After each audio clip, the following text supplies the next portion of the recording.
Hello, welcome to RPG Ramblings. Looks like we got a full crew here. Would you all mind introducing yourselves?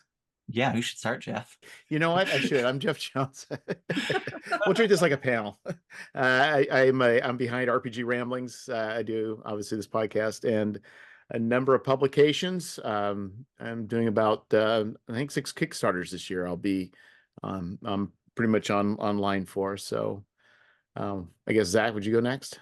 Yeah, sure. Hi, I'm Zac Goins. I am the Master of Marketing over at Limithron. We do Pirate Borg, and then I also do some Kickstarter consultation and freelance work on the side. James? Yes. My name is James Pozenel. I am a freelance writer for Goodman Games. I self-publish under Horse Shark games, mainly DCC content. And then I'm a co-host on Spellburn. Eric. All right. Hey, I'm Eric from Bloat Games. We make Dark Places, Demigorgons with a ton of OSR games, a lot of third-party publisher games like for DCC and for OSE and even 5e. And we've been around for a minute. Now we're going to pass it to Lou. Uh, Luau Lou, I run Dandelion Games. We do publishing with Goodman Games and then some of our own product lines like the Dare Luck Club. And then I also co-host This Old Dungeon. Yeah, this whole we'll call it this little seminar, I guess, is all or panel. It was all started by Eric's Bloat's um, posts on. I guess it's your own personal post. I went back to look. I thought you were posting in one of the forums, but it's your own personal post or post on your own personal, not on a forum, but about business as business related. And I thought, it's really apropos. All of us, I say all of us, pretty much everybody in the small indie community are all kind of going through the similar things, if not the same thing. So I thought your experiences, I think you of all of us, as far as being an individual creator, I think you've probably have achieved more success as far as Kickstarters, backings, and maybe even product reach. And if you're also you know having questions and struggles, I thought it would be good for us all to kind of maybe discuss for the benefit of other people. So I guess really, I guess to distill what your post was about, how would you, I guess, would you kind of explain the situation you're in and what the call to action was, or the call or request for help was? Sure, definitely. All right. Yeah, I've been doing Bloat Games for a while now, and I think most of the people, at least in the OSR sphere, are familiar, if not with me, but with my games that I've done, and I've done a bunch. I've been very fortunate that me and my crew have been very prolific and been able to release a lot of content. Part of the reason why we release so much content is to try, the more stuff you sell, the more money that you make, the more money you can use then to fund other projects.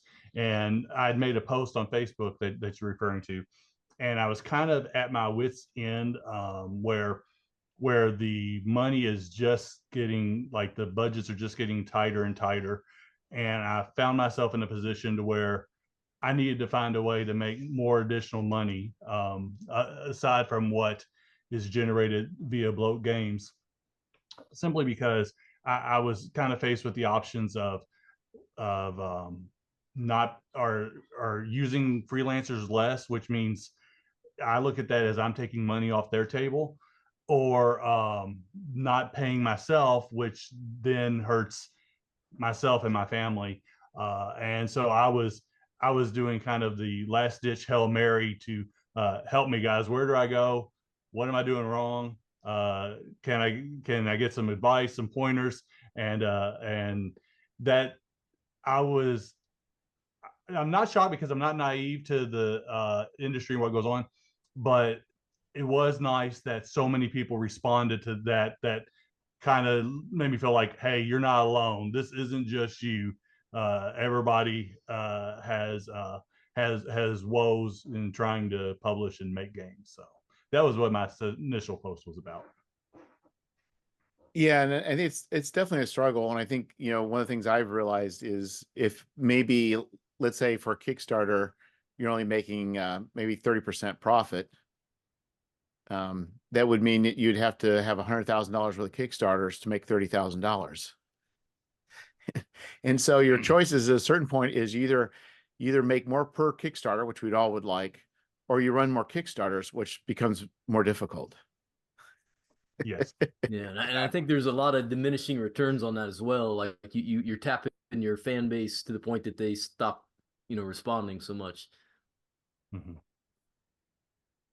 Yeah, that's a tricky part, right? Like it's not, and then that's just Kickstarter side, right? And that's the tricky part of Kickstarter. I think we all do Kickstarters to some extent, and probably most of the listeners do. And that's the there's kind of like a false front with Kickstarter, which is if you have success on Kickstarter, then you should have success as a publisher.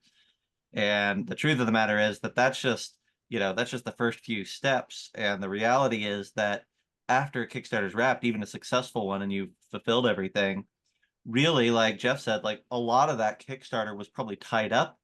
All that success was tied up in production and manufacturing and art and marketing and yada yada.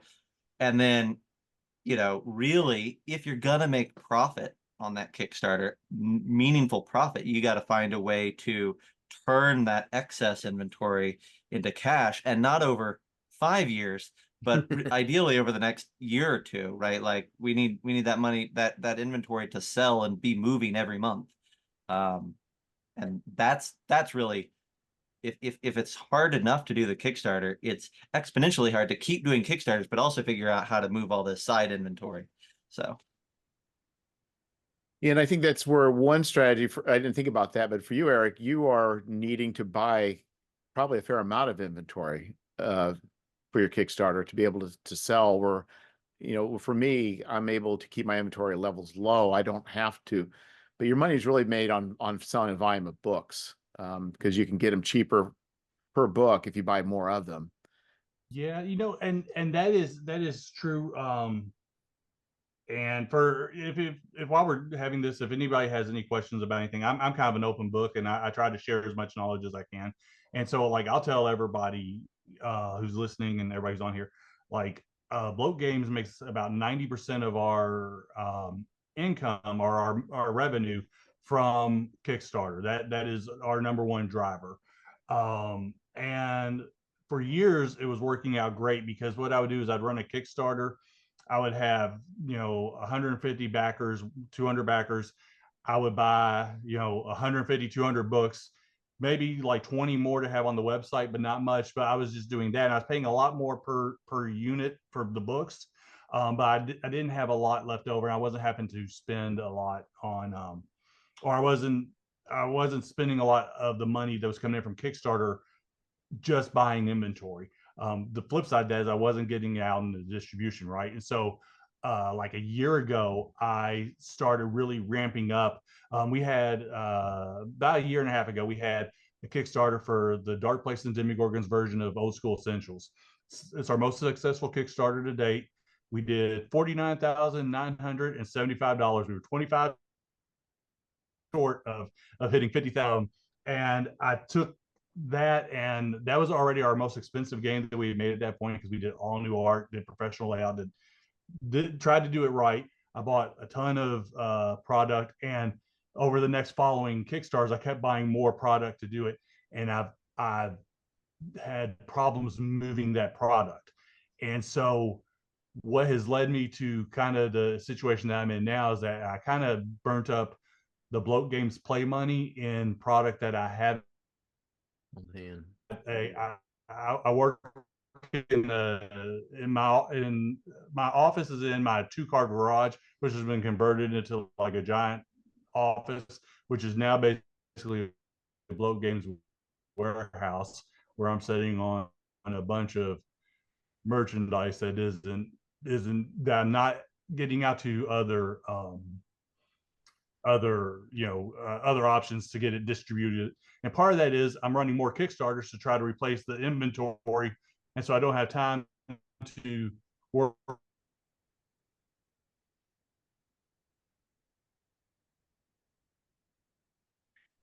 Yeah, it's like you're cutting up a little bit there. Yeah, so what you kind of got you got on the wheel where you're trying to get caught up and you get behind, and it's especially if you get a Kickstarter that doesn't fund to the level that you need it to.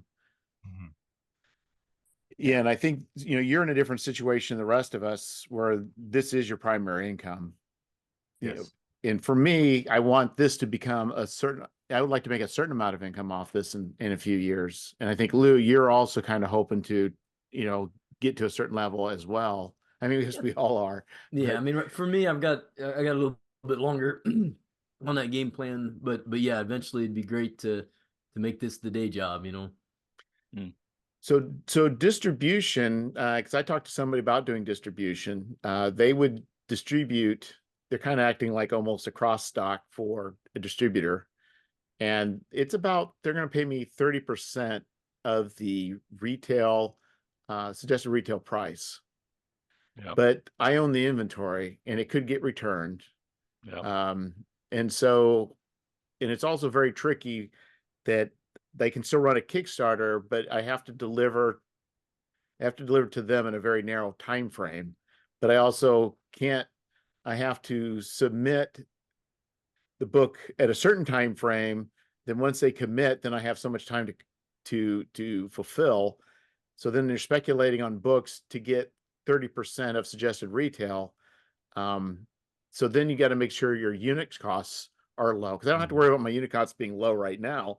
But if I'm going to order like an extra 500 books or 800 books, then unit prices all of a sudden become very important.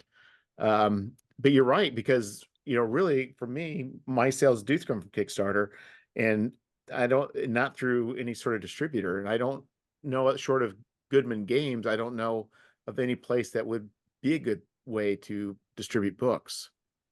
James, are you familiar with Goodman's third party non DCC non-related third party distribution terms? Yeah. Yeah, I am. I just signed it maybe 2 months ago. That's around 38 to 40%, somewhere around there That's what I was thinking. is the distribution. You are gonna pay for a pallet, at their warehouse, every month. They're going to tell you what they picked off the pallet and fulfilled with. But I think one of the interesting things is we just did the Purple Planet Kickstarter, right? And there was 8 other publishers or 7, I can't remember how many publishers, but whatever. There's a bunch of us, right? And we were all there for the party. And when Joseph started talking about post Kickstarter or post backer kit, he was saying like probably 200 to 400, will go into distribution right away, right? And so I had whatever 450 or something like that backers. I think 300 something were physical, others were PDF. And so there's my other number, right? On the other side of all this is that 200 to 400 that would go out in distribution along with Purple Planet, along with other publishers that were part of that backer kit. So I think there's something to be learned there, in that what you think you're going to sell is probably not what you're going to sell, even in distribution, right? Mhm. Like you're thinking, oh, it's I'm dumb. I got 2,000 copies of this book that's going to be in the Purple Planet Horde. Maybe I'll sell them all. I don't think so. At this point, I'll have to be buried with them. So, but the price was right. Like I got it down to a point where I was like, this will be okay, right? Like less than $2 a copy. And so I think that's the thing that you're balancing out, right? Like we're talking about margins, 30% or whatever, and like you better be at like 10%. This is what I heard a long time ago. You better be at 10% costs, right? For whatever the MSRP is, because you're gonna get bit all over the place. Yeah. And you can get there too, right? Like it's, yeah, I know printing prices have gone up across the board, especially in the last few years. But Yes. if you're ordering, I'll be careful here and say, depends on where you're ordering from and what your book is. But if you're ordering at least 500 copies, you can get down to 10% of cost. You might be waiting a little bit longer for your books to get in. If you go to up to 1,000 books, you'll definitely be able to get to 10% of cost. Again, assuming that you're not going, like for something very elaborate on your book design or whatnot, and that you're charging what you should be charging for your book. That's right. Because that's the other side of it, right? And that's Jeff, you and I have had discussions probably 4 times on this podcast about this, right? I Like, listened to him. yeah, like if step one, are you charging the right amount on your Kickstarter for what you're selling? Because if you're shortchanging yourself $5 or $2 or $10 for every book that you sell, I mean, that's a few $1,000 right out the gate that you just said you did, you just waved goodbye to. And that might be the difference in certain situations. So yeah, I mean, like, I know it's very tempting to say quantity over total amount, right? Like say, well, if I can get, 300 people at $15 as opposed to 200 people at $20, the math works that I want the 300 at 15. But I think long term, the math doesn't work because now we are reducing the perceived value of your product permanently across the community. Right. Yeah, this is an important point, right? Like the costs in the past year have like gone up at least 50% On everything, art, on printing, everything. everything. So, what are you supposed to do? Keep your prices the same? That's ludicrous. It can't be. Well, I think the thing too is I think I've been hesitant to put prices probably where they should be, but when I do, I'm usually surprised that it does work. And I think you're right. We can't be thinking in 2018 prices or 2020 prices. It's not the same world. No. And I think people are more willing to pay more now than they were before. They're willing to pay more, but for the book only. Kickstarter backers and backers in general, customers in general, are getting super sensitive about shipping, right? Yeah. So you can get away with, I think, with raising your price a little bit on the front end, making your $20 book a $25 book, yada yada. But you can't get away with saying or assuming or making a public statement that shipping prices are going to be one way and then they're not, or conversely, raising your shipping prices to a high enough level to kind of offset some things, because I see a huge trend in Kickstarters right now where backers are not worried so much about the price of the product, but one of the first things they're doing is scrolling down and saying, how much is this $20 book or this $50 book going to cost me in shipping? Well, this $50 book is going to cost me $18 to ship estimate. I'll just buy it at my local store, or I'll pick it up at a convention. I'll do something, which you often turns into a non-sale permanently, right? So just, yeah, they're flexible on one end, not so much on the other, because they've gotten burned a lot in the last 5 years, especially as BackerKit has done this nonsense thing of allowing you to collect people's credit card information without charging them and then charging them at a later date. People get really worked up about that, and it's really hurt backer confidence across the board with shipping. So. But there too, like the reality on the ground is like the United States Postal Service every 3 months, every 6 months is jacking prices. So you can't even like to say like shipping's a problem. It is a problem, right? And you're right that the consumer's solution to it is to go on the ground and find it in person somewhere, right? A convention or their local store. But like you can't get away from that either. I think You the problem. can't. Oh, go ahead. Go ahead, Jeff. But I think also it probably depends on the product you're selling. I think if you're selling books you can sell through media mail, it's one thing. But if you're selling larger items where you can't get media mail, then things start to turn into a much more expensive situation. Media mail has gone up like 80 cents since in the past 6 months alone. Yeah. It's tricky. I think though that one of the things we have to keep in mind as smaller or indie publishers is that we are not setting the trends for backers. It's the larger companies. And so our shipping rates probably aren't the problem, what we're asking people for, but it is I mean, we've all seen the horror stories of the bigger board game companies or whatever, bigger RPG companies that are saying, oh, for your board game, this little box, we need $40 shipping. And we all know it's not costing anywhere near $40. But those huge Kickstarters that are roping in 30,000 backers and they're having 30,000 frustrated people about a $40 shipping cost are trickling down to creating problems that on our end where backers are way more conscientious and way more critical. But because you're absolutely right, James, like shipping prices are going up all the time. We have to adjust for that. But I think just recognizing that backers are picky. Yeah. I don't. Is there a number you guys think people shy away from when it comes to shipping?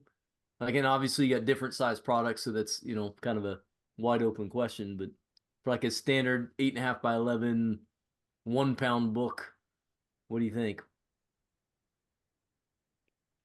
I mean, like I'm Like, charging like $12 on that because you know, the packaging material, I normally Mm. plastic wrap it so it's protected from moisture, and then the shipping itself. I don't think $12 is unreasonable. What do you think, Eric? I was gonna say for the US, I'm charging depending on the size of the book and the heft.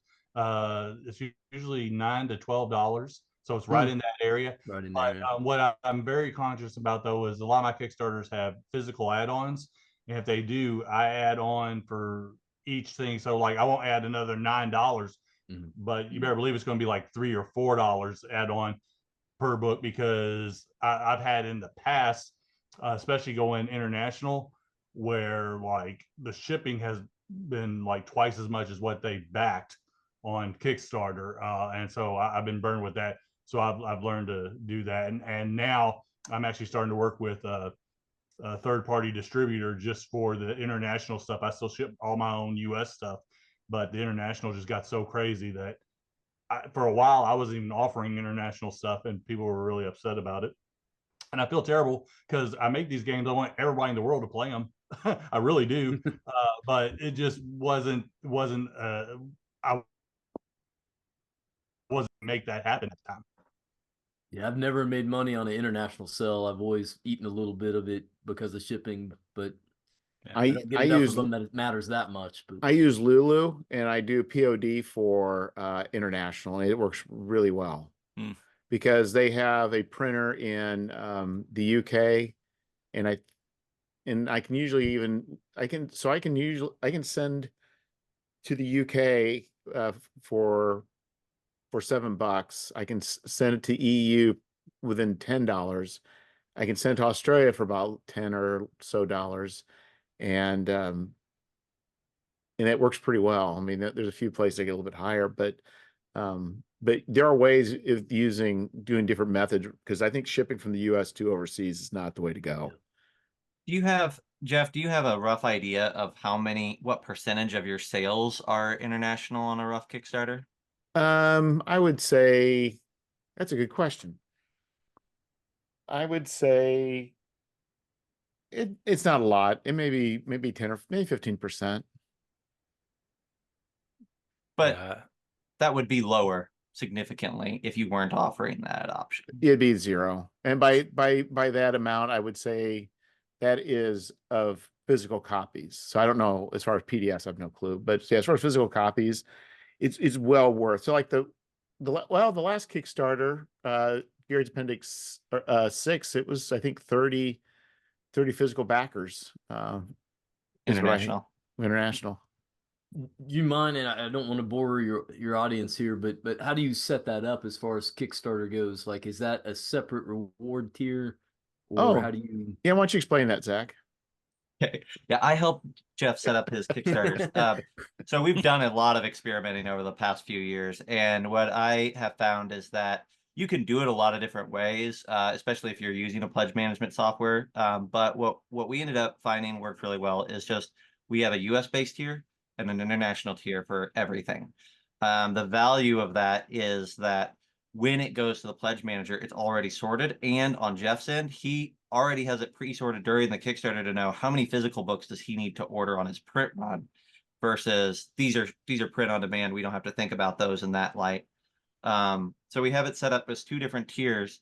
And then what that also allows is for us to do things like when Jeff's running low on a physical book, we can cap that add-on for US based sales, but we can leave the international add-on wide open because it's print on demand. And then on the backer kit side of it, what we can do is reopen that funnel. So, okay, you've sold out of all of your physical copies. Well, we still want to offer it in the backer kit. I can finagle it to where, um, you know, okay, well POD on that the US you're getting some side. POD on the US side to get what you need in, and we'll be good to go. So it works really, really well for having that data about how many books Jeff should be ordering as soon as possible.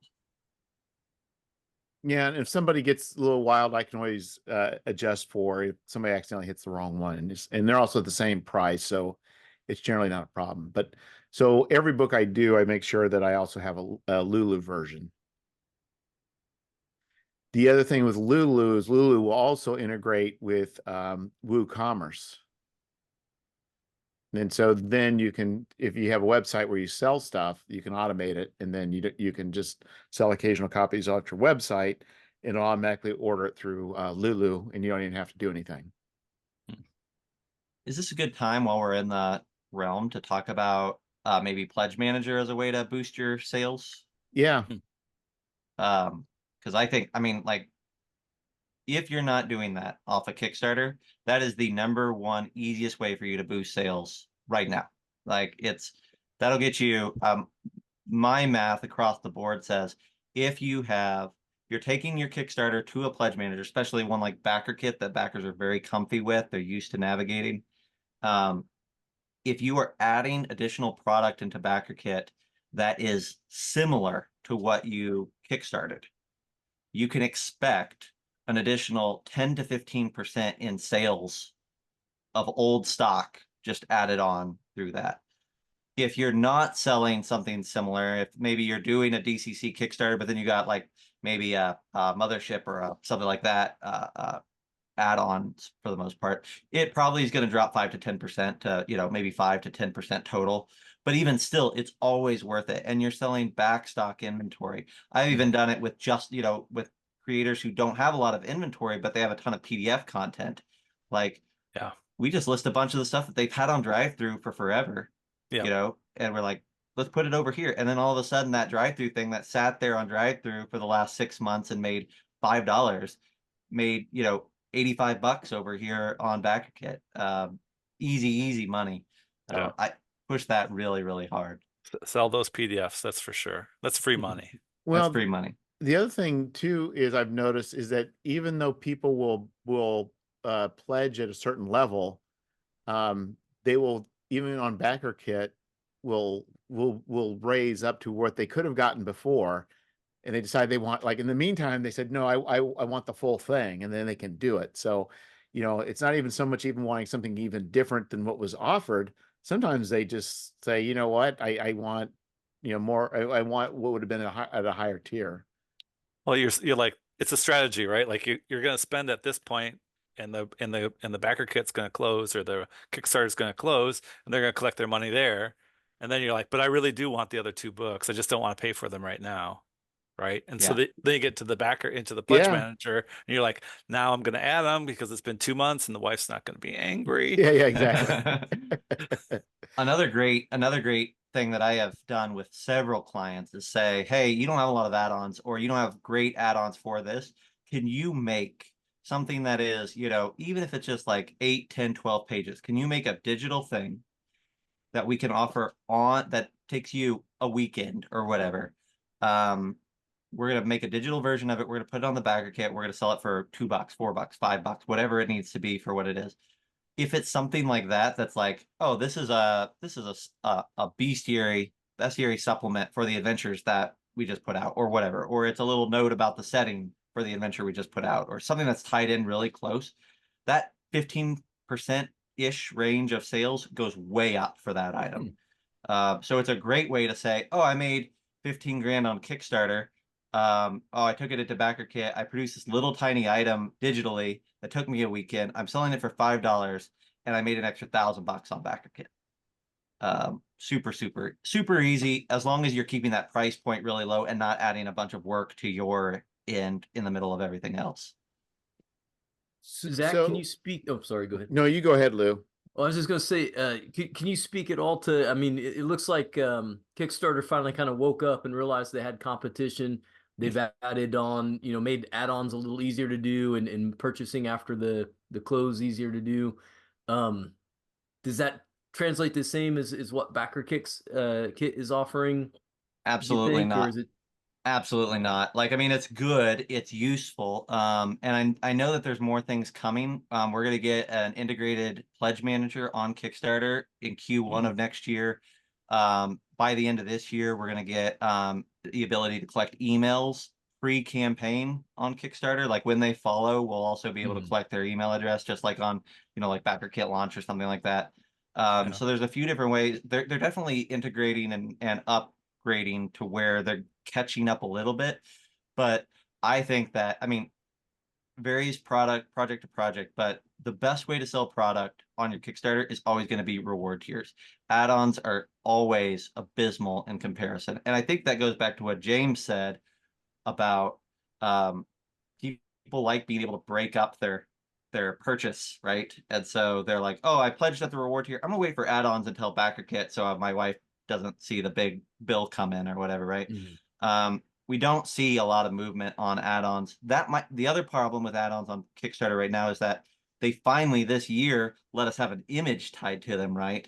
But we have no rich text options and we only get one image. So when you're trying to sell a book on Kickstarter as an add-on, like I can just show the cover. I can't really show anything of the interior. And then when I go to talk about it, I can't even do bullet points natively, right? Like it's just, it's not conducive to being appealing to a backer there. When we go to BackerKit, it's not so much better, but we did dodge the bullet that James brought up, and we can add multiple images. So we see a nice boost. I still would add them in Kickstarter though, because I mean, even 5% bumps, 5% bump, but Yeah. So Yeah, BackerKit has been real nice. I stopped using Kickstarter. yeah. Well, and I think too, I also wonder, kind of like you guys were saying, that delay between the Kickstarter and the backer kit getting launched, I think gives people, like you say, the time to not only say, well, I've already, sometimes you may kind of regret paying that extra money and you do the Kickstarter, but you've already made that commitment. So when backer kit comes, what's another $20 at that point? Because you've already spent the 150 for the whatever.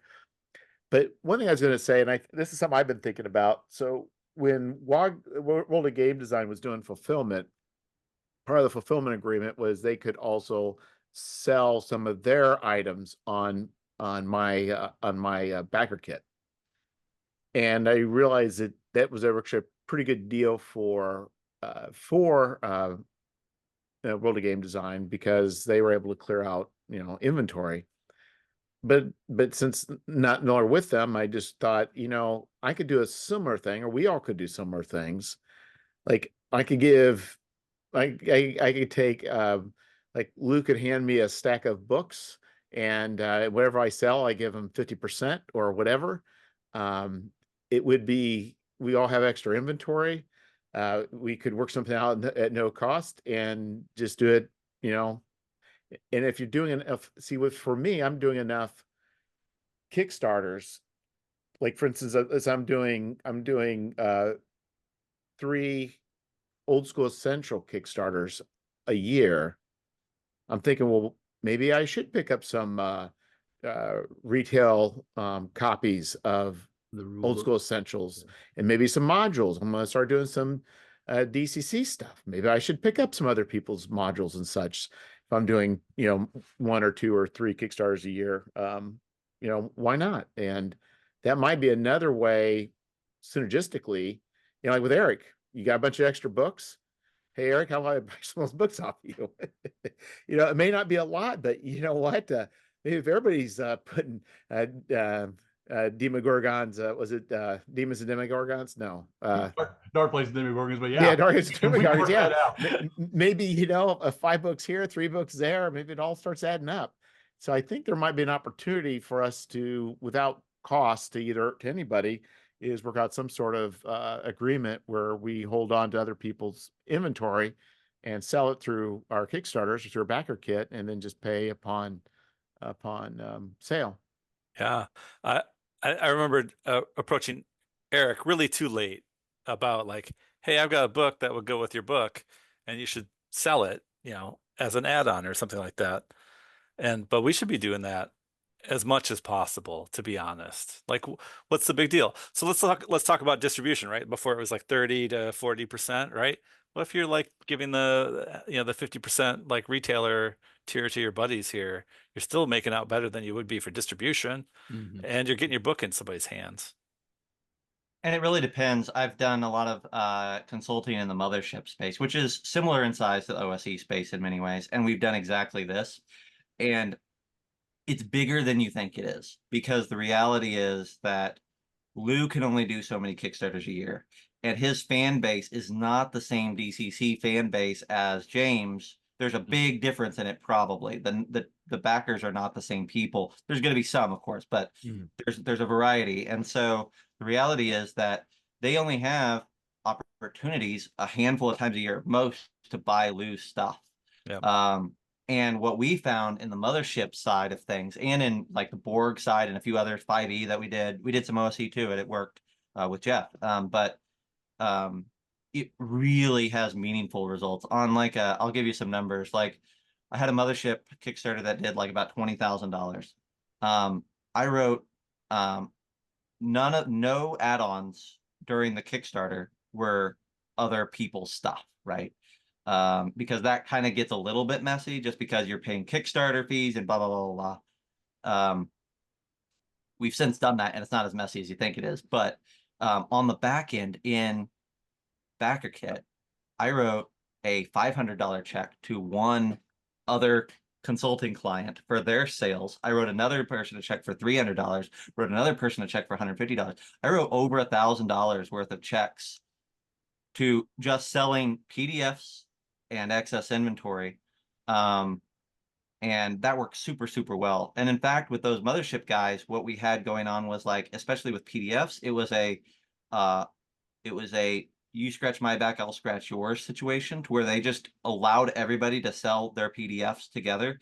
And that we just wrote checks 100%. Like, if BackerKit charged a little bit, that's fine. We're not worried about that. But if I sold, $800 of mothership stuff for this one client, this other client, we were writing a check for $750 after BackerKit fees or whatever.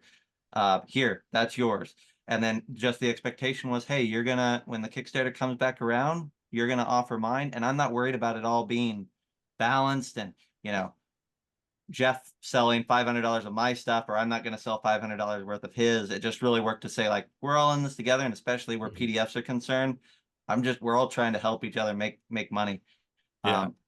It's not a zero-sum game, totally right? Like, it shouldn't be like everything has to be balanced, or like this is, and you said this really early on, Zach, about audience, right? And our audiences don't necessarily overlap. And I think that's very true.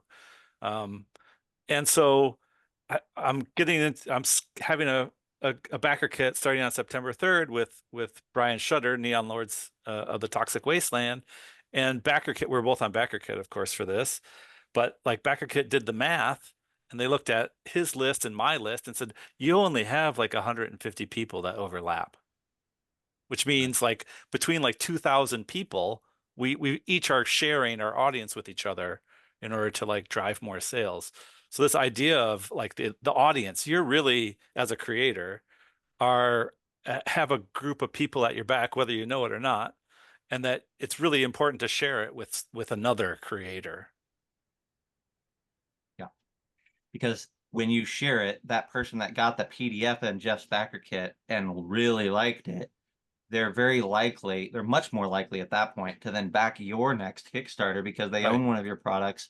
When your logo or your cover pops up in a Facebook ad or whatever, next time they'll be like, oh, I have that. I like that. I'll check it out. Yeah.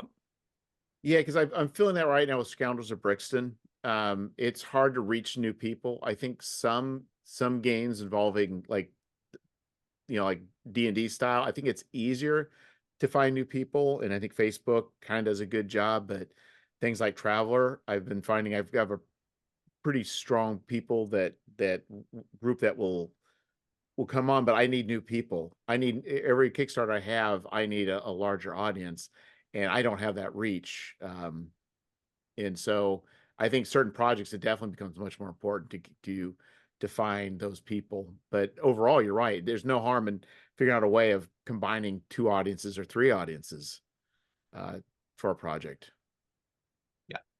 Yeah, especially if they're like to like, right? Again, that's the similar thing. If you're saying, hey, I'll give you my Scoundrels Traveler audience, I'll pitch a lot of DCC stuff, you're not going to get much traction there, if any. When we do stuff like that, I'll say, like, huge results when you're synergizing. When you're not synergizing systems, the results plummet for sales. Yeah, and I think, and that's just it. It's, if you find a certain thing, that group, finding who's the right person to synergize with. I think when you're dealing with DCC and old school essentials, it might be easier, but it still comes down to certain ones. It's like you're wanting certain things to succeed, but how do you find, the right people, and I guess what's the right strategy? I think combining projects, I mean, besides just selling stuff on there, I think selling stuff in people's backer kit's good, but would be better if there's some way that there could be figuring out a way to do a mutual Kickstarter or something along those lines. Well, I mean, the Purple Planet Horde was that, and the cross collab at Backer Kit is that. Not exactly like our stuff is married together, but like they are attached, right? Like if we both succeed, then you're going to get something from both of us, right? Or for the Purple Planet Horde, it was like some additional little one sheets that everyone would get, or some dice if you backed three different projects or more. In the cross collab I'm doing with Brian, we're going to write an adventure together, and you can only get it like if you back both projects. Yeah, see, I think Yeah. that's where the juice is. 'Cause I think the problem with the Purple Planet is it's all run off the back of Goodman Games, and I'm not sure how you have to have everybody fulfill one. Because the problem is like my feeling on Do you want to know? Yeah. Well, I mean, it does involve a lot of people kind of like just kind of going with the flow, as it were, and kind of all saying like it's in our best interest to have a fulfillment company do the work, right? And so we'll all pay for that together, but the side benefit is the shipping prices will be lower, right, for the customer. So basically we're not all fulfilling separately. We're going to ship our books, to a fulfillment company together. Right, but this is the rub. This is the rub. So for it's like for me, if I run a Kickstarter, I almost have it almost ready to go at the Kickstarter. Yeah. Some people are doing a Kickstarter and they're just going to start writing, and if I am tethered to a person who you better if I want to tether it, it's like I got to have it be very, very close. I mean, because that makes me crazy. You got to trust whoever you're getting in bed with, and that's No, not yeah. unique to just running a Kickstarter. But now you got all these people. What happens if, a couple of them decide they just flake? You have it creates a situation where Goodman has kind of, put themselves in the line for this, which is a good thing. I'm just saying but but working with somebody else, there's those types of things to think about, right? Because it's like, if I'm doing a Kickstarter, I'm ready I want to fulfill in 2 months or less. But you could do it. I mean, that's new stuff. I think that it is dangerous to like say we're going to try to fund two different products from two different creators on the same Kickstarter or whatever. Like that's increasing risk guaranteed. But you could say, Jeff, hey, I really like this other person's adventure content for DCC. I want to offer a couple of high-end bundles that include their stuff in it. We'll just work out a deal ahead of time. And James's stuff is already made. It's already produced. We're just offering a bundle just like you already do with your back stock. And it's just saying, I love James stuff. It matches really well. That's super easy peasy. But I think the real juice would be, Lou and James say, hey, let's do adventure together. That's where the juice is, because people are excited about a new product for both of them. Where, you guys, Lou may sell a couple of Gary's Appendix, but I don't know they'll ever associate those Gary's Appendix with me, or if it'll just be associated with Lou. I think Lou will benefit, from it, but I don't know that I would receive, followers. Maybe I would. I don't know.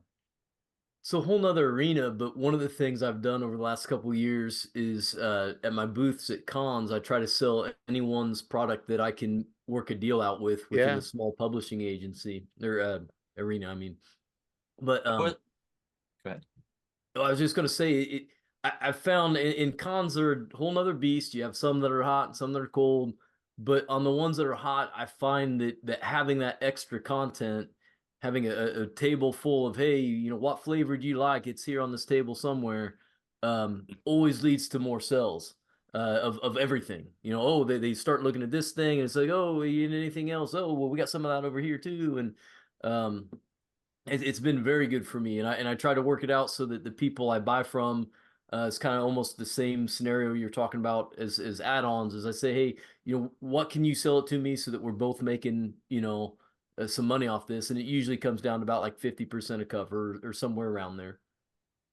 A big thing with conventions. I've done a ton of convention rep. And a big thing you've hit on here, which is there's a few systems in particular, OSE being one of them, Mothership being another one that we've talked about, Goodman less so, but there's that have like really great communities that have really poor representation at shows. You know, up until recently, and even still not much, Exalted Funeral and the OSE, you know, Necrotic Gnome it hasn't been at like any conventions. Well, the problem with that is, you know, we would take a booth and have half a table or more full of OSE stuff. And the answer that we got all the time was like, oh, I've heard of this. Do you have the core book? No, right? So okay, they're not going to buy. But then it's more than just the core book. It's about making sure that community knows that you're there. The moment that we started throwing up a Mothership banner or a Morkborg banner or whatever, it went from decent sales to massive sales in those systems, because it's like, oh, the whole every Mothership person that is at that show is going to come check out that booth because you're the first time they've ever seen a Mothership banner Yeah. in their place. And then, you know, like you said, Lou, like working with other people to say, hey, I'll bring your stuff, especially if I can believe in it and I could talk about it well. Like what we found is that it doesn't cannibalize your own sales. It means that they're going to be, instead of buying one book or two book, they're buying 4 or 5 books at the table. Yeah. And they're seeing you as the OSE guy at future shows, or the Morkborg guy or whatever. And it really, the math really starts to work a lot better for shows if you can become more than just the stuff that I make for Borg, but I can become kind of the Borg guy that has 12 Borg products at the convention. Eric, have you done much as far as trying to sell at conventions? He just got back from one. I did. That Yeah. guy's always at a convention. I've done my share of them, but I will say that I have, for the most part, most conventions, I've only done Bloat games. I've only boothed Bloat game stuff to my detriment. Like, and I totally agree with everything that y'all were saying about trying to sell to the larger communities. Bloat games, while it's a known community in like the OSR, nobody outside the OSR knows who we are. I've always had the idea of like, well, we have so much stuff, we got to get it out there. Not necessarily the best way. Conventions are a huge, like, I kind of want to say a sore subject for me, and here's why. We can make really decent money at conventions, but in sales, but the cost of attending conventions is so expensive. Probably our most successful convention was PAX Unplugged. We did a few years ago, and we had a card game coming out called Play Rewind Eject. It was the release of that. We were featured on Dicebreaker. They gave us an award at the convention, so we got a lot of press, and we were the busiest I've ever been at a convention, and we made nearly $9,000. Blew my mind. But when I did the math on how much it costs to take a crew up there, the hotels, the gas, the feeding people, the cost of the stuff that I sold, I barely made a little profit. And that was the most successful convention we've had. But Philadelphia is a very expensive city, and I had to pay for 2 hotel rooms, 2 cars, gas, feed 6 people. The convention, and the convention itself is one of the more expensive conventions. So I love doing conventions. A lot of what I've heard from people who are doing them all the time is they say, well, you're going to be here anyways, you might as well have a booth. I wouldn't be at a convention if I wasn't there trying to sell stuff. I would go to like a local convention, but I'm not the person who has to go to Gen Con every year. So conventions are kind of a touchy subject with me. Yeah, they're hard. Like I think the standard note is that conventions, like if you can break even, that's a win. Because what you're really trying to do is, put a face to the company, get FaceTime with your community, hopefully build your community up a little bit, and like if you can not lose 10 grand going, then that's the win, right? You'll definitely it sounds like you had one there. Like there's definitely years where you can have a great convention, and obviously the bigger the publishing company is, theoretically, the more they can make. But what I found, we did 15 conventions last year. And what we found is that the small conventions where you can drive there and you can run it by yourself, you have the highest margin, right? Like booth costs are basically nothing. Your expenses are basically nothing. So even though you might only walk away with $1,000 for the weekend, that's way higher margins than you made anywhere else. Mid-sized conventions are the worst by far, in my math. Doing it, like I said, for a few years, like as much as I adore it, some of my favorite conventions are like Gary Con, Gamehole Con, some of those like really, really fantastic places to go hang out. And you can sell pretty good there. Typically, you're having to drive there. Typically, you're having to get a hotel there. Typically, the booth cost is just a little bit higher. Typically, typically equals, oh, we lost 2 grand on this convention where we only sold 8 grand or whatever, right? Like the just really weird math. And then once you break into like the Origins and the Gen Con and the PAX Unplugged, the math starts to re-stabilize where everything's expensive, but as long as you're bringing enough product and can present well and are careful with your spending, it gets back to that. I can break even, maybe I can make some money, depending on what all is going on. But yeah, you're right. Like conventions they're not the easy win that people think they might be initially. Like they're just It's FaceTime, it's audience growing, it's community building. It's not about sales, I don't think. So I know for me, for the Dare Luck Club, which is its own system, that's about the main way I grow that community is if I'm there and I'm playing in person, I usually get somebody new buying the game, now interacting with me on Kickstarters and online and stuff. I don't know how else I would grow, that game other than that, and spending money on marketing or whatever. you could pretty easily calculate, like one of the things that we started doing is, Eric, I think we were the same boat in that we're taking a big crew to shows, right? And like, or at least, a number of people. It's like, what's the value that we're getting out of this? Obviously, I love having help and I love bringing people with me and letting them have a great con experience, but what are we actually getting? And that's especially true when a chunk of those people are running games for you. And so what we started doing is a couple things there. We started cutting back to 2 hour sessions, or 1 hour, 2 hour, 3 hour, not fours.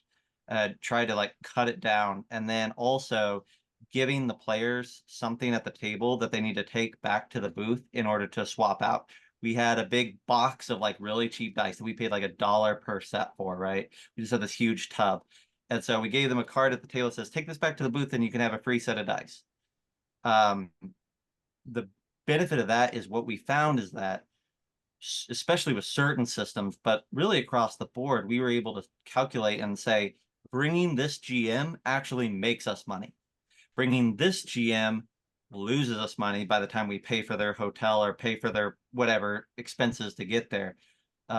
This system, it doesn't matter who we bring to run it, it will make us money if we bring people up to a point. So it was really useful to say, let's have people cycling back to the booth in a way that we can keep track of, so we know that sale came from a game. And then also, So Zach, just go ahead. real quick to make sure I'm Yeah. seeing what you're saying. Like the cards they were given for the free dice were differentiated per game and game master. Not even that, no, because if somebody came up to the booth and they're like, hey, I played at a game, here's the card, right? It says I get free dice. We're like, awesome, thank you. What game did you play in? The first thing out of our mouth, right? Oh, we played in the Morgport game. Oh, did you play with Eric? Yeah, I played with Eric. Okay, cool. Oh, you just bought $100 worth of Morgport stuff? That's Eric's doing, right? So it doesn't have to be difficult, that side of things, but that you can get some really good metrics. But then the other thing we found is that we started polling people at the table, and if we weren't running 5e, which most of what we were in was not 5e, the poll said that 95% of players who played in any game across the board had never played that game before. Doesn't matter if it was OSE, DCC, Morkborg, Mothership, something for Modifius, something for Free League. Nobody's playing those games before. They're coming to the show and they're playing the game for the first time. So that's where we said, well, if they're coming for the first time, we know that they're probably nervous about whether they're going to like it or not. And B, we know that they are testing it. They aren't fully committed, probably. So why are we asking them to play for 4 hours when they're nervous and they're just testing it anyways? We just need to give them a shorter experience that's more about a dip your toe and get a feel for it. We found that those sold out even faster than the 4-hour games.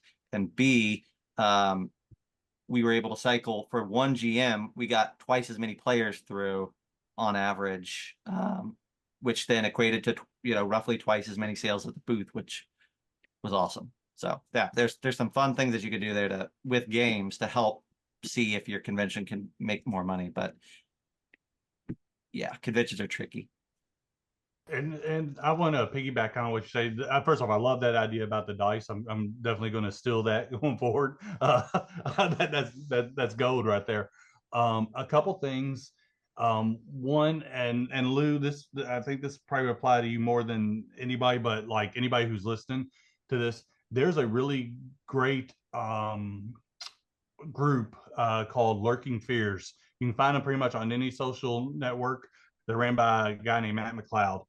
Just happens Matt McLeod and I are good friends. But I'm not just telling you this because of that. I started having them run games at conventions that I'm not even going to. And I immediately see, whenever they run games, I immediately see sales on the website and I see people signing up on Facebook. They do a really good job of promoting that. And they're getting to people who I would not reach otherwise. And they've been doing this so long now, they have a huge built-in audience that comes to them specifically to try games. So if you're a smaller designer, it is well worth the investment, in my opinion, to have them run some games for you, especially if you're not able to attend. Again, Lurking Fears, look them up. I do highly recommend them. Also, I wanted to say something that we've found that we've actually been having some success with, and I don't know how well it would land for RPGs, but we do RPGs and we also do tabletop card games, right? Now, for our card games, we've been doing craft fairs. I know it sounds crazy, but the tables are like $50, and we're selling $600 to $1,000 at these craft fairs because they're more approachable. Now, it require you having games that aren't RPGs, but they're more approachable to just the average person walking around. And also, we're finding that if we go to a craft fair and we're doing that, we are the only ones at the craft fair doing that. Now, we'll still have some of our books in the back, and we will occasionally sell a one-off here and there to an RPG nerd like us who comes walking through. But if you have games outside the RPG sphere, check out, if you got a free weekend, check out a local craft fair. You might be surprised. I love that. Another thing that I would note that really changed the math on stuff for us is I'll flavor it for you, Eric. Like, what we found is that if we would call it Old School Essentials and then the title of the thing, making sure, like, especially at the non-Gen Con shows or whatever, putting the title of the system in your game's title is huge. It's insane how much it changes the math. If you have a one-off thing or something that, it's a different setting or whatnot, don't focus on that. And people want to play Old School Essentials. They want to learn Old School Essentials. They don't really care what setting they're playing. They want to know it's Old School Essentials. And a lot of these smaller cons don't do a good job of communicating system well. And so making sure you put it in the title. And for the bigger systems, like don't try to stand out. Like, that's my note. Like, if we're doing like, we do a lot of different things for the Borg community, and there's a lot of different Borgs out there, right? don't say, oh, mine is Ponyborg, so that's the system I'm going to input. Put Borkborg in that freaking systems category, because people search for things that they've heard about that they want to try, and they're looking for those things. And you'll see a lot more people jumping on your special setting or your unique adventure or your company's whatever, if it's associated with something very clearly that they already have a familiarity with. So. Yeah. Oh, go ahead. Jay. Yeah, the con No. thing I've not done yet. I guess the question is too is like, and I guess you can finish up your thought, Zach. But I guess for somebody wanting to start, those of you who do have done cons and want to start, I guess some thoughts on what sort of things should you expect, what sort of things should you do. I think that would be handy. Don't do a show. In my suggestion, don't do a show until you have several products. You need, like, I mean, the vat's gonna vary depending on the show, but really you need to be able to look at your product and say, if a OSE person walks up to this booth, I think I could sell them $50 worth of stuff, or $100 worth of stuff, or whatever makes sense for you. But if you're looking and saying, I have one book or two books and they're both $15 zines, do not go to that show. Do not even pretend to go to that show. Don't think about it. Like, that's so much of your time. And even if you make a bunch of sales, you're making very small sales. So you'd be better off running games and tell them, hey, I'm on Drive-Thru RPG or whatever. Yep. Yeah, and I guess, and that's something, to think about too. I've not, I guess maybe for various reasons, but the idea too is, running games to generate interest in your product. I guess that's a thing. But I think, when you're one person, it becomes much harder to do. But I guess for you, Eric, you had at least a small posse to kind of assist with that. I do, but I'll tell you, starting out, it was just me, kind of like what Lou's doing, just going to cons, running games, trying to spread the good word. You guys start somewhere, and I do believe you guys start with yourself. Yeah, I've been fortunate enough to be able to grow my posse, but don't wait till you got one to do it.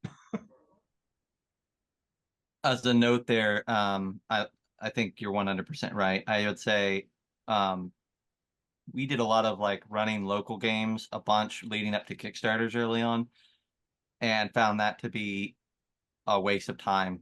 As kind of a usually 100% run games all the time, but in the build up to a Kickstarter, there are better things for you to do with your time than to spend an evening running for, the 6 people that show up, and maybe one of them, if you're lucky, is going to back. So just, there's a time to run games, which I fully support and think it's mandatory almost. And then there's like, for your Kickstarter promotion is probably not that time.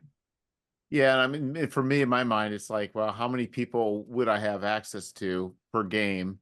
How many games would I run? And how many people is that going to convert? And if you're just one person, it's really not a lot.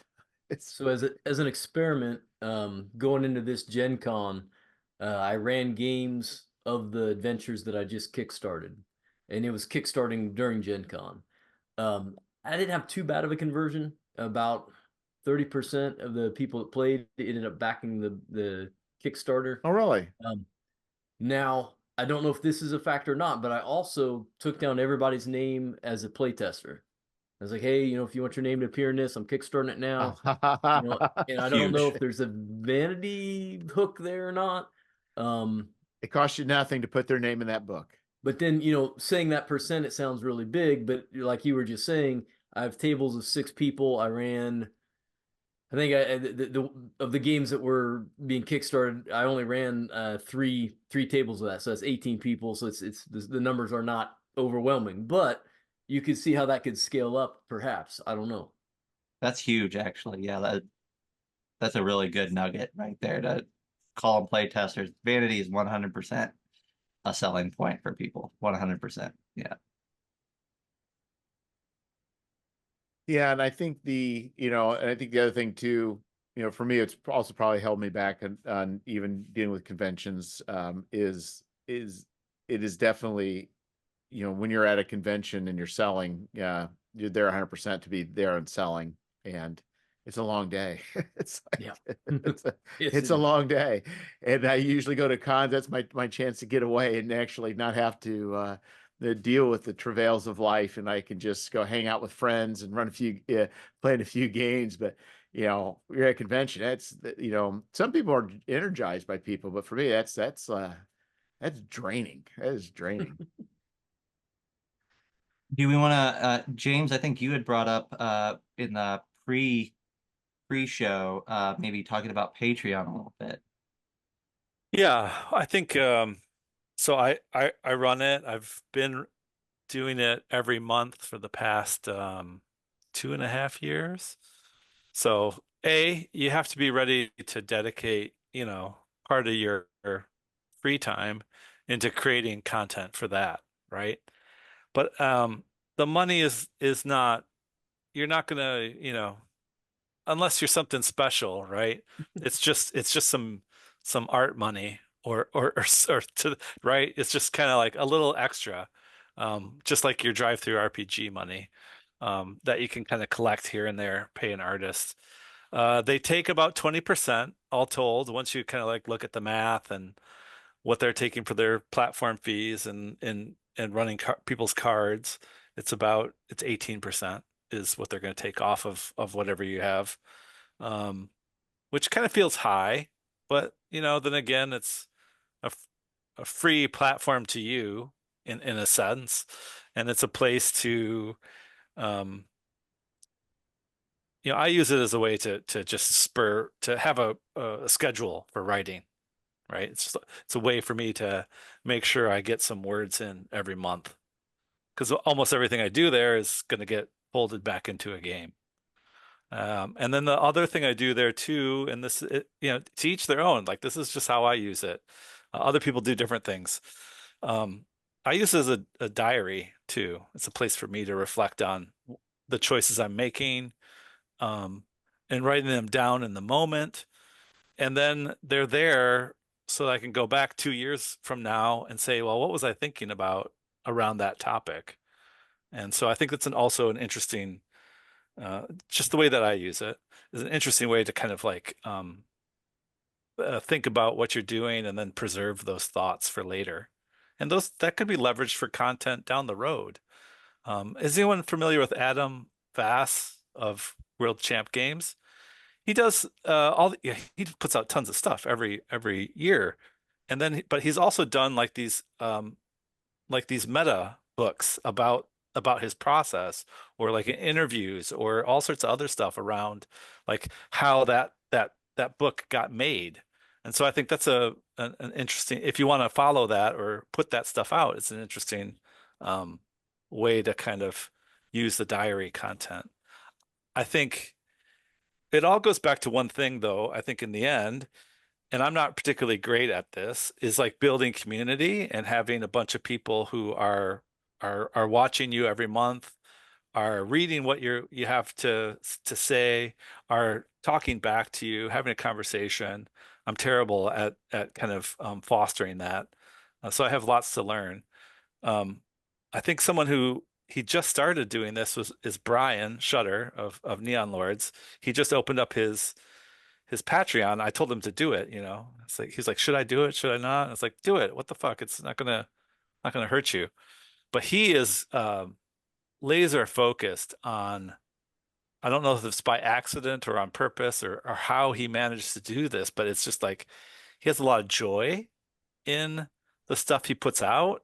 And so it's almost kind of evoking like kid club, like kind of stuff, right? With like membership cards and free content and all this stuff. He's just like pushing tons of stuff out through that Patreon, way more than I do. And it's all fun. It's like graphic and lots of stuff to kind of take home with you. So I would say anybody out there who's thinking of getting into Patreon and has the flair for it, because I think it does require a certain kind of like a lot of graphic design, a lot of tongue in cheek, a lot of kitsch, a lot of like engagement kind of stuff with people. But if you can kind of go into that space, like Brian's Patreon seems like it's it's pure gold. Like he's only going to grow. Yeah, and I think, you know, for everything there comes a times like time and I don't say time sink, but there's a certain more emotional toll. I'll say toll. Um, I think some people get a charge out of it. Some people it's more work. It's definitely something you have to do. But boy, if you're right, if you got the spark, that's a great thing. But you say you just present, I guess, James. So some people present stuff that's like, you know, some do the Patreon or Patreon. They do they'll be doing like art, spot art. Uh, There's other people who will do it with Nick Barron. I think he's using it to kind of help do a community, but he's producing like content to support his yeah. own setting, and he's very focused. And I think it's for that. You are just kind of writing. You're saying you're just kind of using this kind of as a I guess design diary.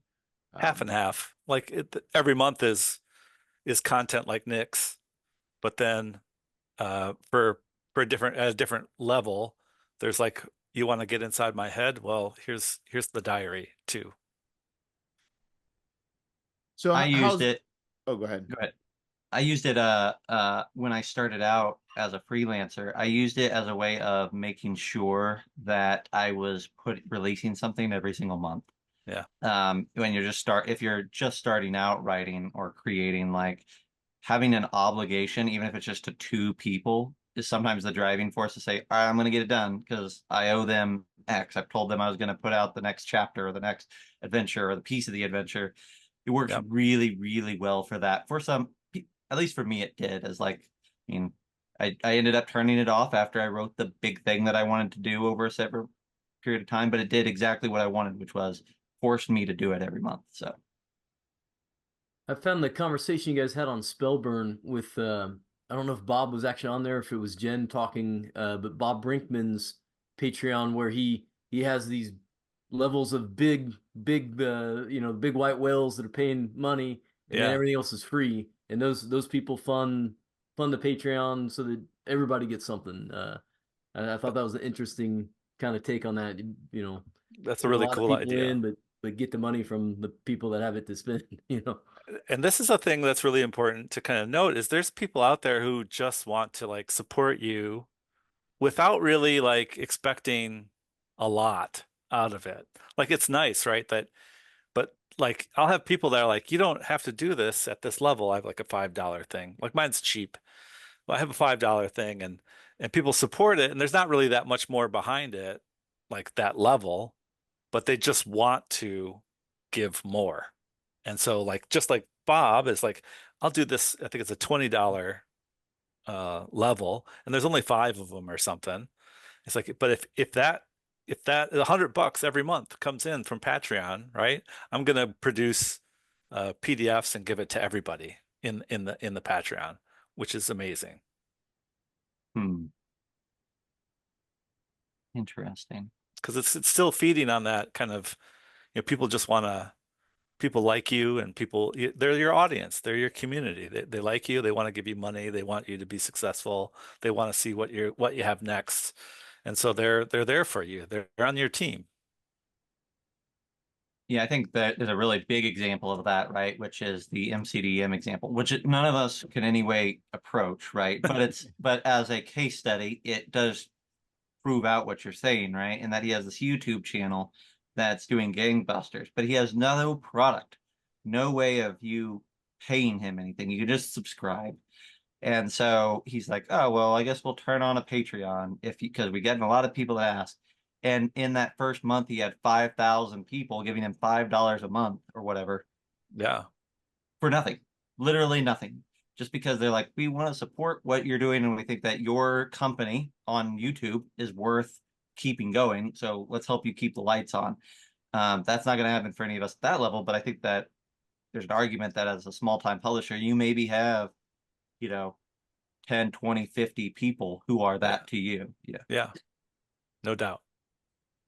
So what do you got to lose? I mean, if you set one up and invite your audience, you got an audience, invite them, they're gonna come. They're gonna show up. It's free money. Yeah, I think the idea would be is to create a community where there can be conversation. And I think some people probably have been more successful at that, and for me having a podcast and doing publications, I don't feel like I've done anything that has fostered really a community or a two-way dialogue. It's hard. Mm-hmm. I think that though, I think that you have a conversational tone in your products, Jeff. So I think that probably my guess is that there's a fair amount of your reader community who feel like they know you and they're buying the zine because they feel like they're having a conversation with you about, the OSR or AD&D or whatever, and like Yeah. they find that interesting. There's other people that have like a very polished product that is, I'm using polished here as a way of saying scrubbing out personality, that maybe they wouldn't connect with it. But I think it would be hard to read a Gary's Appendix or whatever, or back one of your Kickstarters, not feel like they kind of have an idea of who you are and what you're trying to do here. Jeff, have you ever thought about doing like I forget what they called it in Dragon, but the soapbox thing where you have like a section of write-ins and responses or anything like that? No, I never have. I'm not saying it's not a good idea. I mean, you probably have to seed it on your first time out doing it, ask people that to write you y- something and respond. But I, once the idea is planted in your audience's head, I wonder if that would help create that dialogue you're looking for. well, I think what you're saying is not a bad idea. I just don't know that I want it to be about me. That's the problem. At least, for that. I bet maybe it would be. Maybe I don't know. We'll get them discussing the articles that were in the the previous editions. I think you're on to so I need to think about this. I think you're laying out an idea that's worthy of considering, and there's probably some sort of generative thing that can come out of that I don't think it could be something to do. We got a couple other things on our list here. Do you want to dive into one of those? Sounds good. I have one of the things on the list here is fulfillment support, which we talked a little bit about your own fulfillment, but one of the things that if you're a small publisher, if you go onto like the RPG Zines Facebook group, like literally every week there's somebody getting on there that's like, I'm doing a Kickstarter. How do I handle fulfillment? Right. And you can definitely find a way of making some extra money by being the fulfillment house for specific products. Again, especially if you're going to synergize with that product and you're going to be able to utilize, oh yeah, I'll fulfill for you. Oh, you're going to send me $100. I'm going to kick out 80 of them. I have 20 left over. I can add those to my add-ons or to my own web store or to my convention booth. Like being a fulfillment house for other people's similar products can really work for you, especially, and I'll pick on Eric here, but if you have a 2-car garage converted to a warehouse, you are at a way better spot to do fulfillment quickly than me, as an example, I guess. But that can definitely work. You're not going to make a lot on the fulfillment side, but if you can do the other stuff, you can make some money. Yeah. No, that was my initial post that kind of launched this whole thing. That was kind of like the suggestions I was looking for. As soon as you said being a fulfillment house, I'm like, I'm kind of set up. As I'm staring at a wall full of empty boxes and bubble wrap, I'm kind of set up just to do that. Well, especially like I got a friend who wants to do stuff, but he's in Australia. He could run a Kickstarter, or maybe you could have, maybe through you or however you can do it, and then you can do all the fulfillment from the US side. And then and this is true for anybody that's across the pond, and they can either fulfill it from their side or I just do POD for their side. Don't forget, Mixum has a printer in Canada and a printer in the UK. So yes, and I've not used so they've lowered their shipping. I don't know how they went to POD. Oh, yeah, they did do So it are used to be, offering a POD. Yeah. well, because it used to cost me like, I don't know, for a single issue of a zine, it was like, I don't know, like 25 or $30. And now it's the same as pretty much mix them, between the postage, the high postage, and the cost per unit. But now I can order a single proof copy or single copy from Mixam, and it's the same price basically as Lulu. So it's pretty cheap. But I think my point really wasn't about POD, but as if you want a relationship with another distribution hub, like a friend who's in Australia, Oh, and a friend then you're doing it in the US, you can actually kind of print it somewhere that's more advantageous for yeah, shipping, right. right? They could And split the ship or split the different places, split right? split the print off in a couple different spots. But I think, like for you, Eric, it's like there's people in the UK, people, in other places, people so there's people in South America who struggle. Very And much. you can find the other thing that we found some success in is like thinking about, I wrote a couple of Morkborg books. And so one of the things that I did when I'm thinking about how could we boost Morkborg sales is I'm looking at what are some of the bigger creators in the Borg space in Canada or the EU. And that their books are really hard to get over here. And I reached out to them and I said, hey, I love your stuff. I'm a backer. I'm also a creator. I'm also a publisher. Do you want somebody over here to help you fulfill or just distribute in general? Like, do you want a way for people in the US to get stuff? And, you know, the answer almost always was yes. And then it became, okay, well, how can we make this work? And sometimes it was like, they were like, I'll give you all the design files. You can print the book at cost. And then if you print the book at cost, print out as many as you want, and then we split the sales afterwards, or you give me X% afterwards, or whatever. Like there's things like that. There's also like, I'll ship you a whole box from Canada, and then you sell them wherever you can in the US. But at least now we're not having, like there's sometimes some like really targeted like research about who are people, creators, other small publishers who are underserved in the US market, that I can be that answer for them. And all of a sudden, they're 500 backers every Kickstarter. I'm touching them. I'm their point of contact, and that's huge, right? Can be huge. Definitely.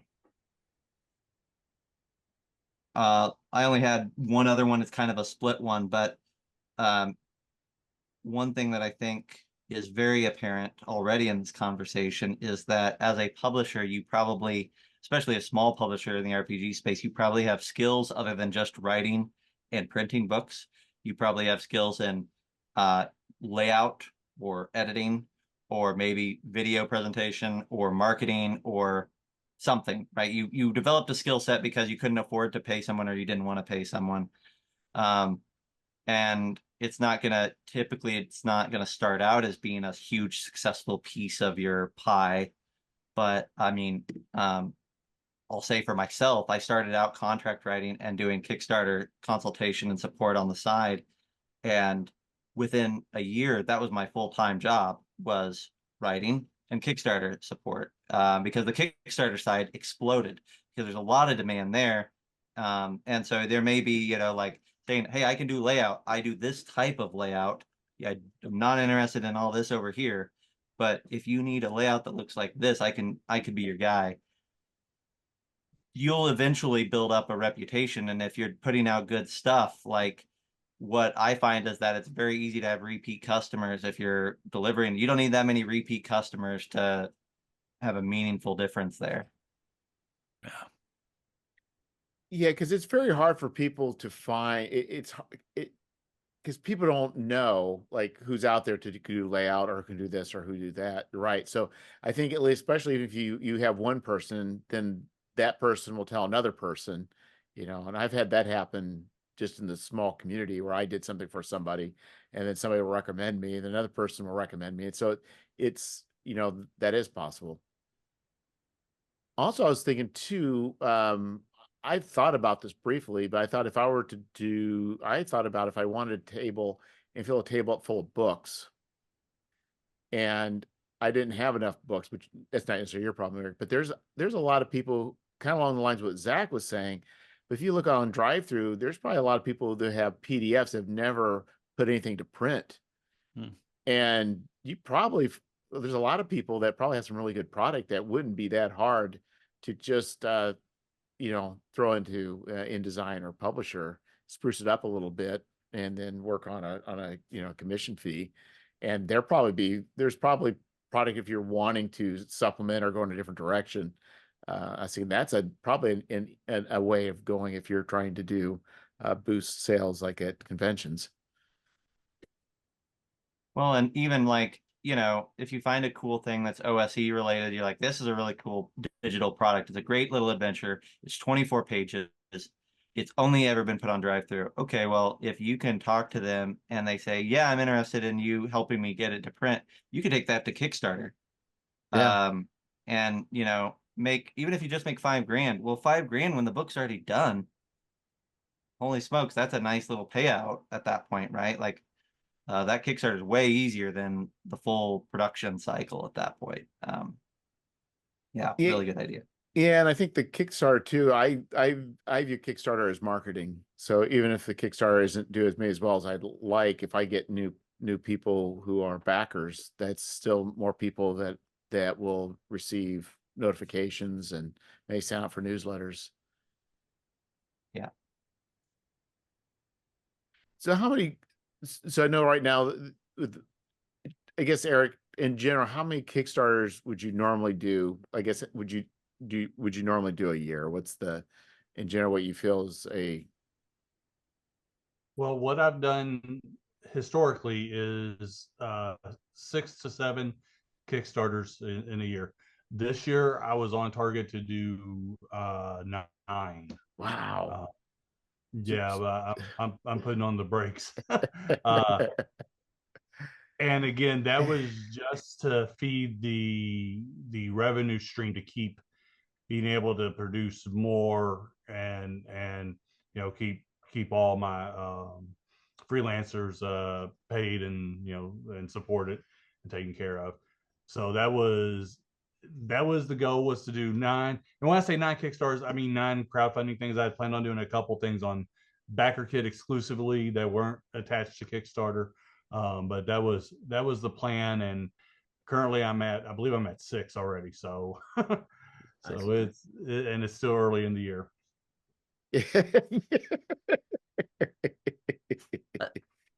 I don't want to end on a sad note, but one thing I am just curious of is like, are we seeing the same things within this hobby? Like, I've been noticing, you know, fewer and fewer backers comparatively for similar products.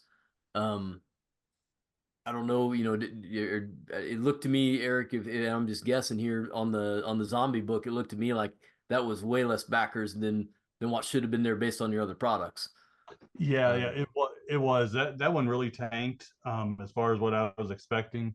Um, and we did 96 backers, which was you know, we usually do around 220 to 250. I'd say is our average. And so that one a lot less. Now, with that being said, it is the third iteration of a game, so I understand, but we were adding a ton and revising a bunch of stuff, and it was one of our more popular titles. One thing that I have noticed, and I don't know, you know, James or Zach, if y'all noticed, but Kickstarter used to be prior to this year, like I would make 50% of my money in the first 48 hours, 10% in the middle part, and then 40% in the last 48 hours. And that last 48-hour bump for me all year long has been far, far less than it has been in historically. I don't know if that's just something that's just me, but that's something that I've definitely noticed. I think that's true. I think I've seen less in the last few days. I think, you know, going back to Lou's point, I don't know. I feel like there's a lot of people putting out a lot of books, and I don't know if the audience is growing commensurately with all the output. People have to kind of like, decide what's Mhm. important enough to add to their library. It's no longer like, oh, it's a DCC book. Everybody who likes DCC, it's on lock. That's not the case anymore. I don't think it's realistic to think it is and can Yeah. continue like that. It's like I don't back everything. I can't. Um, I probably back more now that I'm on Spellburn than I did in the past. And even then, sometimes it's just PDF because there's just 3, 4, 5 a month just for DCC. Hmm. That's a I lot of money. it's yes, that's I would also say that I fully agree with everything that James just said. I would also say that a lot of times when I see what you just described there, Eric, I look at it as two things might be happening. If you're seeing a more front-end loaded Kickstarter, it could be, I've seen this in a few where we marketed the hell out of it for a long time and just pushed really, really hard. Obviously, what that ended up doing was stacking in the front. Um, because we had reached out to everybody or a lot more people at that point. That is less likely to be the thing. Another thing that is the thing, a lot of time, more often, what I find is that it is um your audience isn't expanding. And so the diehard Bloat Games folks are still getting on day one, day two. It's the people who are not the diehards, who are the newcomers, who are unsure, who typically back in the last 48 hours. And so the fact that you're not seeing that says, okay, well, we're not bringing a lot of new people in, probably. We're the old crowd's with us, but the new crowd hasn't made it yet. That's not necessarily, I mean, it's a bad thing in the sense of like you're not growing, but both of those are examples of things where it's not like, oh, it means that you're going to lose money. It just means that your math is skewed. I mean, there was definitely a time where I could like say it's going to be a third, a third, a third, third at the beginning, third in the middle, third in the last 48 hours. And that's not accurate very often anymore. It's definitely more front weighted this year. And I've had some variations with mine. I think I've had a couple Kickstarters that have remained very strong throughout the middle. When I say very strong, pretty consistent and a healthy curve. But then I have others that, like Scoundrels of Brixton, this last one we're currently on. It was started out very strong, like the strongest, but I think it's also been it's not gonna finish strong. In the middle, it's been slow, but I think but what I have seen with Gary's appendix is I get fewer backers, but I'm also getting people backing higher level tiers. So I am getting for that one, I'm getting new people, and the new people are trying to catch up. But I think with Scoundrels of Brixton, I'm not bringing enough in new people, and so it's hard to, I think, keep that one going. Yeah, offering more and having a higher price point, I think it's just kind of like a kind of a band-aid over the situation, right? Which is what I keep hearing, and what I think a lot of the advice kind of boils down to is like the audiences are key. You can't keep going back to your audience and expect the same growth year over year over year because it's the same audience. And the key is like partnering up, getting close with your fellow creators and sharing audience, lifting each other like at every turn. Like everything we have been talking about today has been like, how can turn to your fellow creators because your fellow creators can help, generate more sales, more exposure to audience, which means more sales, which, et cetera, et cetera, et cetera. So it's like that's the key. If we're all just sitting on our islands building our empires, well, we will have very small empires, right? Yeah. For And sure. I think the other thing maybe is, maybe there's also a certain amount of diversification too. 'Cause I think like for Lou, I mean, you've got your Dare Luck Club, and that's an uphill battle, right? I mean, Oh because yeah. you're starting from what is this but then you're also offering your Mutant Crawl Classics where people are familiar with that. So, I think, I think also key too is maybe a bit of diversification. in what you're offering and see what sticks and what doesn't. Because you'll get people that you wouldn't normally. But the problem is there's not always a much cross pollination. So there's not necessarily a lot of people that do Scams with Brixton that cross over to Gary's Appendix. There's some, and vice versa, but that's the other problem. Is in you could try diversification, but then you're also kind of sense some ways to create a split audience as well. So I don't know.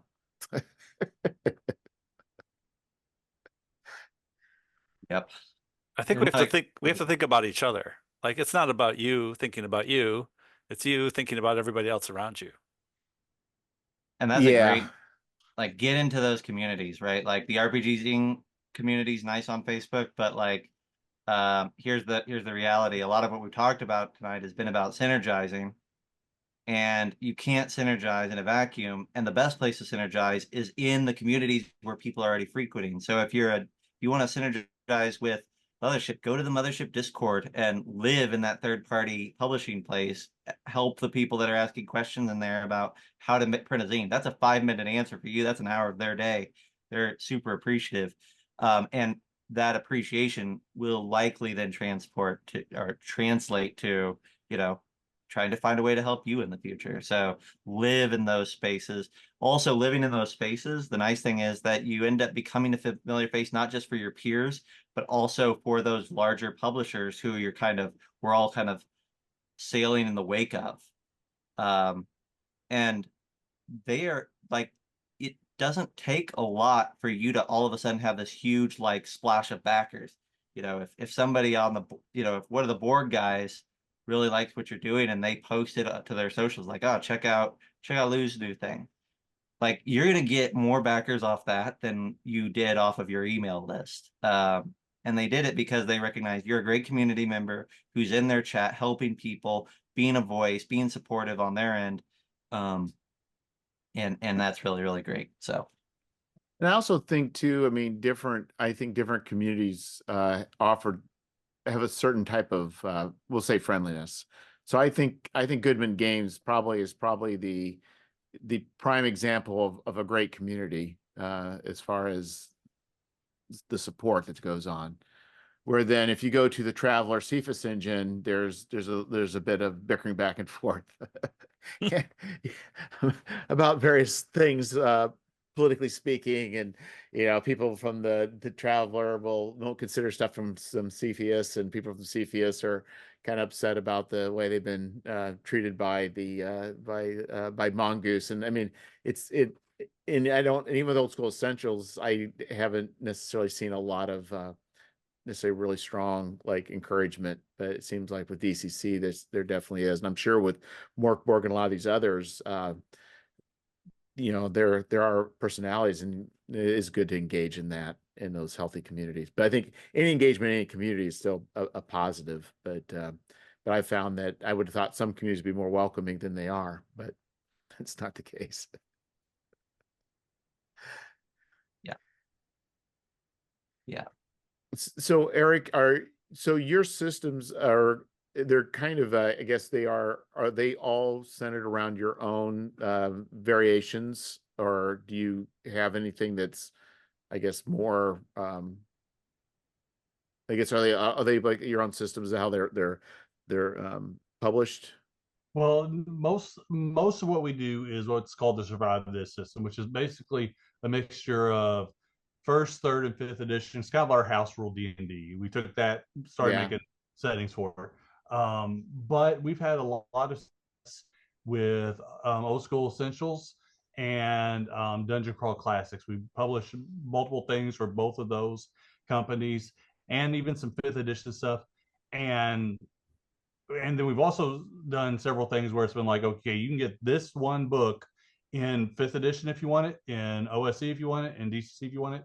And I'll tell you, I outsell like the fifth edition and the DCC outsell my Survive This system, even to my audience, 10 to 1. And so that's part of how I've been able to run so many Kickstarters, is because typically I'll do like one for my games, one for Dungeon Crawl Classics, one for Old School Essentials. And I kind of, so I'm not, even though there's a lot of crossover in the OSR community, I'm still targeting different members of the OSR community or different subsects of the OSR community. So are you saying that you run, if you're doing a fifth, say you have an adventure A, then adventure A, you do a Kickstarter for, let's say you start off a Kickstarter for adventure A for the fifth edition, and that's it. And then later on, you would do one for adventure A for your own house system, and then later on, you're not doing one adventure with three different options. Is that what you're saying? I've done what you're saying, where I do like 3 different Kickstarters, but I've also offered 3 different settings in one Kickstarter. So and that's what I've done more often, because what was happening is I would make stuff for Survive This, and the people who had started backing me for my DCC stuff, they were really the first ones who were like, hey, I want to play your new game, but it's not for DCC. Can you make a DCC version of it? And that's how I kind of got my foot in the door there, as I started making these tabletop monster zines that were based on retro video games. And the DCC people wanted to be part of that. They weren't initially, and so that really kind of helped me get my foot in that door, which eventually led to me running a Kickstarter for a game called Evolved, which is its own thing, just DCC, and that's our second biggest Kickstarter of all time. So we did really well with that. But it was acquiring a new audience, and a new audience seeing you doing something and them wanting that for their chosen system. Yeah, I thought with Goodman's, are you with their third party so you do a third party license then with the DCC?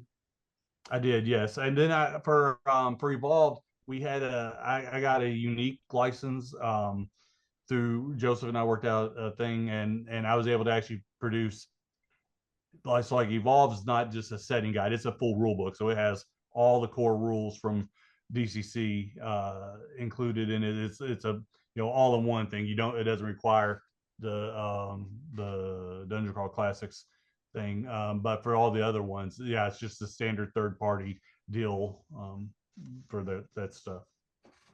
Okay, I thought with that you couldn't do the same book for I don't know if you could do it with other systems. Oh, they allow that.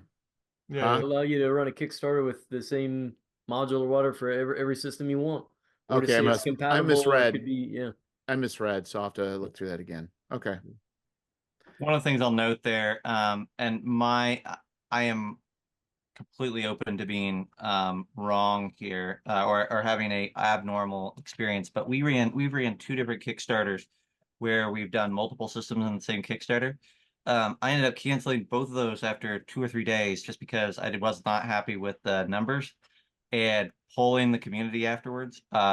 Both of the times, what we got very, very clearly from the community was, I don't care what system you make for it. Or like, obviously they want you to make the system that they like, but they are all turned off by seeing other systems listed. And the general statement was, we feel like seeing the same setting guide or the same supplement idea or the same whatever it is adventure for multiple systems means that the experience has been diluted across each one. That none of them have your full focus. It wasn't designed for each one. It was, just kind of a throw it out there. So as a test with both of those, we pivoted, right? And we said, okay, we're going to rebuild the Kickstarter and focus on only one of these systems per Kickstarter, right? And the answer was shockingly apparent in that we made 3 times the amount of money just relaunching it 60 days later with less buildup, but just one system. We made 3 times the money in the first 2 days and hit all our goals. So I'm not saying that my experience is going to work for everybody, but we definitely learned we don't run for more than one system at a time. Yeah, Goodman Games is doing. I mean, that's their company though too, right? They have 5e and they have DCC, and so they produce for both and they kickstart for both. I don't think everybody can do that, to your point, but if it's like part of the DNA of the company, then it makes sense. Mm-hmm. Yeah, I know. I've done some work with Frog God Games recently, and talking with them, they always try to launch with 5e, and then some other system. OSC has been a big one, but they're now kind of playing around in the DCC market, as I understand. But they've always had a lot of success with that, according to them. I mean, I don't know who's to say, if they did go one or the other. But I do feel as a consumer, I'm feeling like what you're saying, Zach. Like I really, if something comes out system neutral or it comes out in a lot of different flavors, I'm usually like, well, it must not be, it must not be the experience for that system that I want to have. It doesn't, maybe doesn't capitalize on everything it could that system can do. Yeah, I Mhm. think there's something to that. Like it feels cheap. Yeah. Like just put it out for the one system and then do something else for a different system. But you know what I Well, mean? Like, my feeling would be that one would be the primary, the second one would be the afterthought. Is what I would go with. But it Sure. wouldn't necessarily keep me from doing it. But my thought would be, is this a DCC product that you just are converting to fifth edition, or is it a fifth edition that's been converted to DCC? Which, but Thing then about again, Goodman and Free League, which is the other one that does that from time to time, right? Yeah. Is that both of them are very, very clearly, we have an in-house system that we adore and that we're focused on, and then both of them have at different times publicly said we do 5e because there's a community there that we will make money on. Mm-hmm. So it's they're upfront about this is the afterthought one, but we're gonna make just as much money probably on the afterthought one that we do on the other, so we're gonna make it. And that's Well, it cool. also gets people aboard their ship, right? You came in for 5e, but now you're seeing all this other stuff by the same producer that's this other system. Now you might have an interest. Yeah. well, I mean, I don't know. Goodman Games has a director of 5e and a director. 100%. Yeah. Like they're not like, oh, we're just this is our side system that we're gonna make some money on. It's like they actually kind of put thought into both.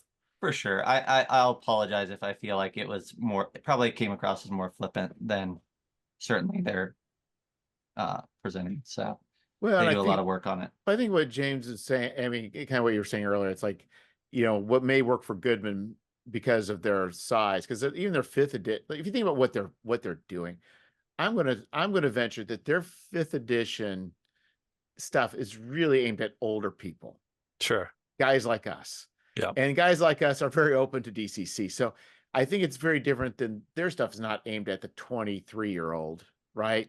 So their fifth edition stuff really does kind of speak because, and what they're also offering the stuff that's that we have sentimental attachment to because they're tied to our youth, right? Yeah.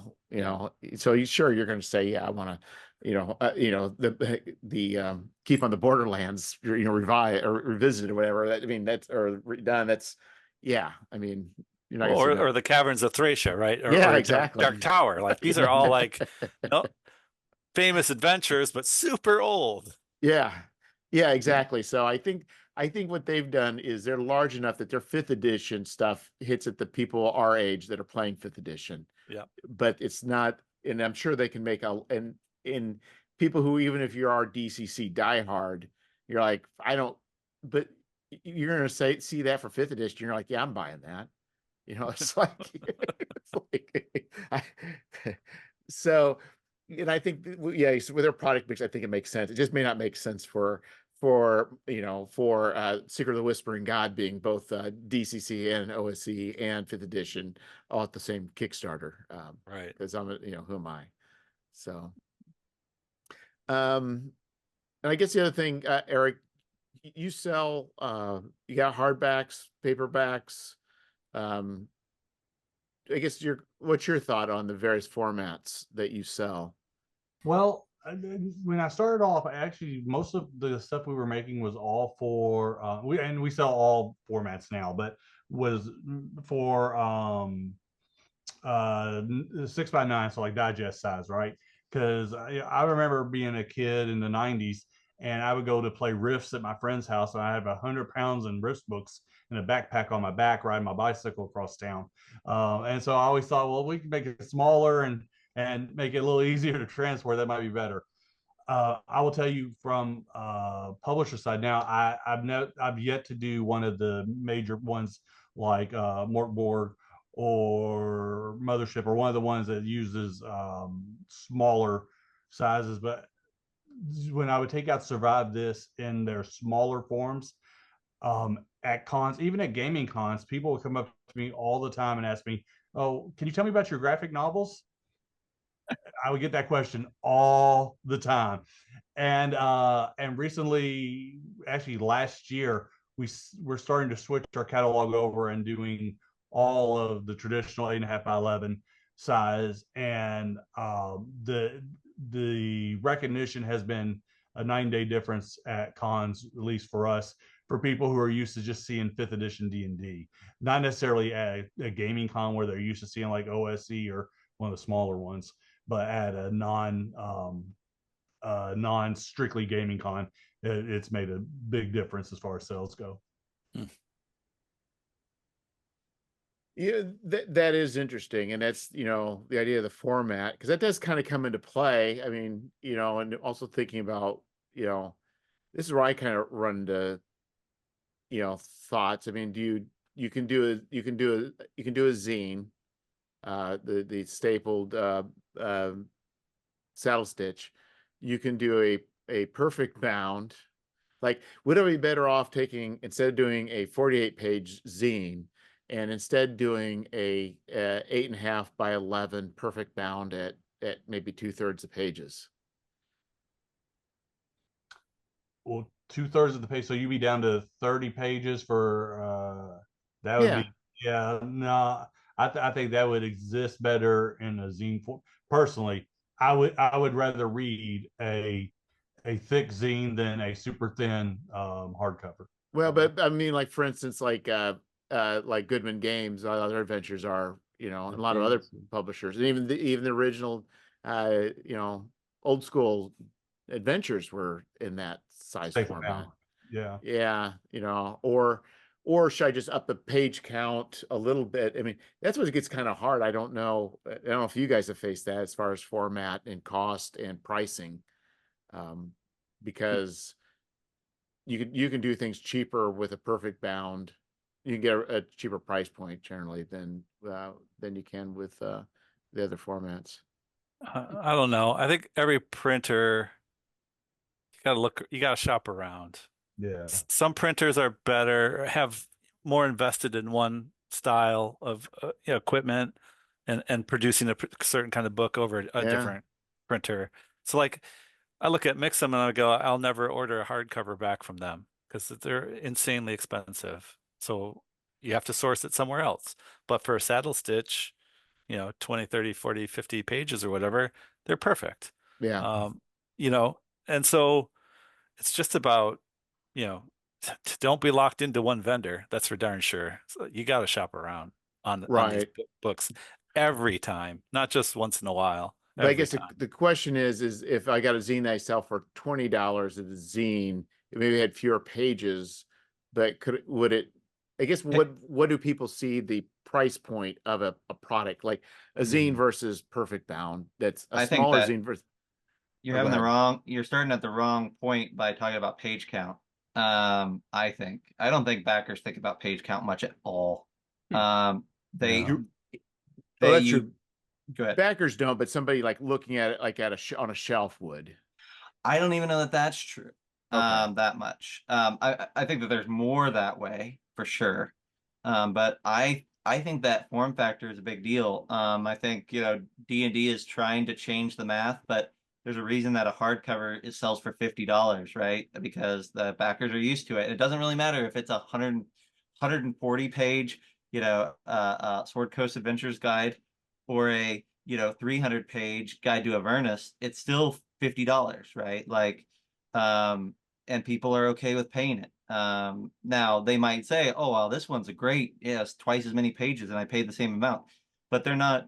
But they're used to paying $50. They're expecting. For zines, they're used to paying $15 to $20. I think now we're hopefully inching up towards 25, but they're used to paying in that range. With a soft cover book, I think the minimum typically is 20. But a lot of them are 25, 30. And if you can, you know, if you're really going big on this thing, you can get it up to 35, 40. But I think just switching formats comes with a shift in expectations of what they pay. I think a 48 page zine is a $20 product. A 48 page 8.5 by 11 soft cover is a $25 product, and a 48-page hardcover 6 by 9 is a $40 product. In the minds of most people. I know Yeah, I've talked to a lot of producers that have tried to start offering hardback versions of whatever it is they're making, and they seem to say that tends to sell better than the other products, even with the upper price.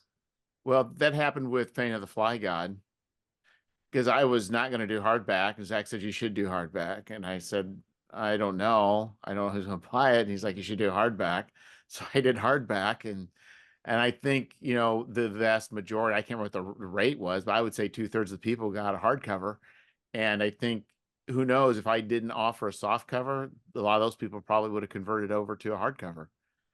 So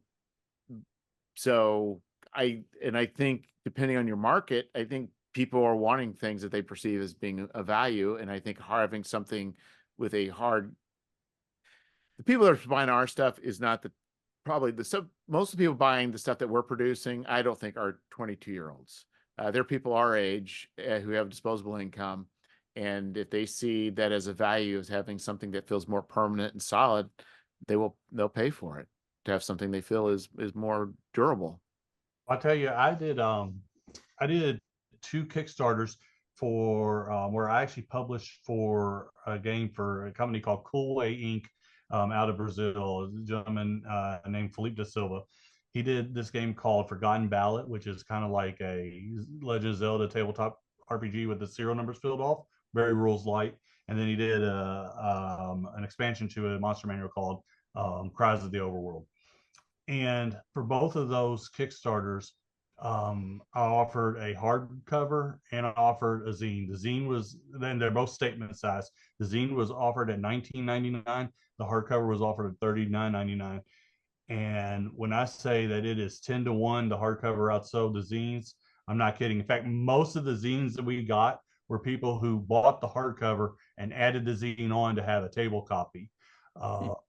And so at least in those 2 instances, the backers 100% would prefer a $40 hardcover statement size over a $20 zine. We've even had people come up at the booth and message us on Kickstarter and say, I would buy this book if it was in hardcover. That's a regular statement for us when we do a soft cover is, I don't buy soft covers, but if you ever make this book in hardcover, I'd pick it up. It's funny. You had mentioned Goodman Games and their format of the skinny module, and even they are like, there's a big shift for them. They're like those adventure tomes that they're putting out. They're up to like 5 or 6 or 7, I think. That's the thing that they see as being the biggest thing to go towards, is like put a bunch of adventures together, hardbound, boom, $50, $60, whatever it is. Yeah. Well, and the thing is, what got me is, did the first coming out with the Secret of the Whispering God, which is in a zine format, but then the thought was, the next one may have, because this went from being what I was hoping to be was a 12-page zine to one that's like a 32-page zine.